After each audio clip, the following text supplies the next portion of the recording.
Hi, I'm R.P.V. Prasad, Managing Director at Envision. Envision is the global green tech company. We provide total energy solutions.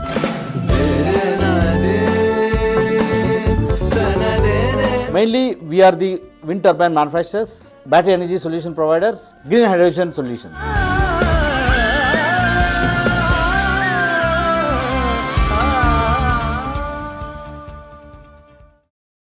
Renewable energy has enormous potential, because especially as a nation, we have a target of 500 gigawatts to be achieved by 2030, which leads to a lot of opportunities to the across all renewable sector.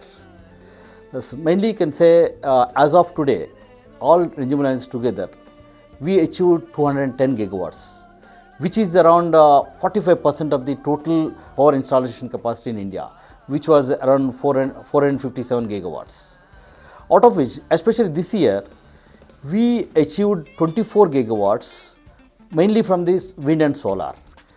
Solar contributes around totally on total installation capacity of you can say 210. Solar is almost 94 gigawatts installed, and wind is around 48 gigawatts installed as on today. With this, government also is announcing a lot of policies, good policies to achieve our target of 2030. Of course, wind and solar continue to be add the capacity and increasing their manufacturing capacities to the doubling the capacities to achieve the targets, which leads to the increasing employment and lot of investment in India. And considering the lot of renewable energies coming to the grid stability is one of the critical now. So, which leads to the demand of the battery energy storage solutions, mainly into the requirement is going to be increased. It means battery energy storage business is going to be further increased. That is a need of an hour now. So, which will be definitely battery energy storage invites the lot of investment in India, and of course employment is creating a lot of manufacturing facilities of battery energy storage also coming to India. And similarly, as India announcing a lot of green hydrogen policies also, and focusing on the lot of all the industries decarbonizations to that. So, which leads to the again manufacturing of the electrolyzers and green hydrogen storage and entire green hydrogen systems. That is also again leads to a lot of investment coming to India, as well as a lot of employment also is coming to India.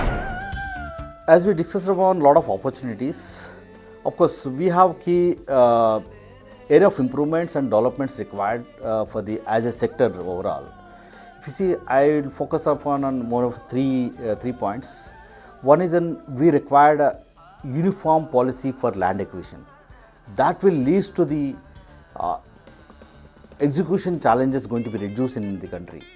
Otherwise, what happened at present, we don't have a uniform policy across the states. That is because of each state is following their own system and policies for the conversion of land or conversion of NEA. That will taking a lot of time. So, uniform policy, it is going to give a good visibility for the developers to be plan ahead and acquire the land. That will be reduce the project execution.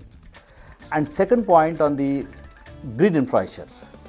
As we all know, renewable energy is rapidly growing, but unfortunately, the way grid infrastructure is developing not at the pace what we required.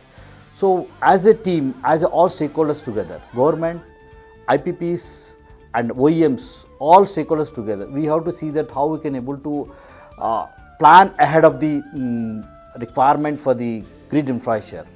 So that will be helpful for because at present all are focusing on at few pockets to be connect to the grid connectivity.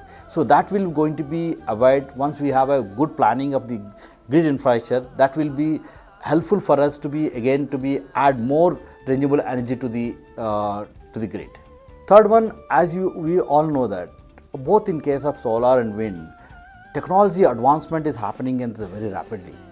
Being a renewable energy professional, I saw myself around 20 years back, around 230 kilowatt per turbine to presently we are installing and operating of 3+ megawatt of turbines, and going forward we are going to be launched and across all other OEMs around 5 plus megawatt of turbines. So which means bigger rotor dia and higher weights is going to become. Mainly length of the blade is going to be increased. So here what I am trying to say, our infrastructure, road and port infrastructure is not sufficient enough to take care of these bigger turbines to be bring to India and do the installations. So as again all stakeholders together, mainly in this case government support is more required for this, because we have to develop a lot of ports and road infrastructure to take care of higher and technology, higher turbines to be bring to India. So that will be adding, which this requires a lesser pockets, so more generation can be generated. So that will be helpful for the quickly adding the capacity to India.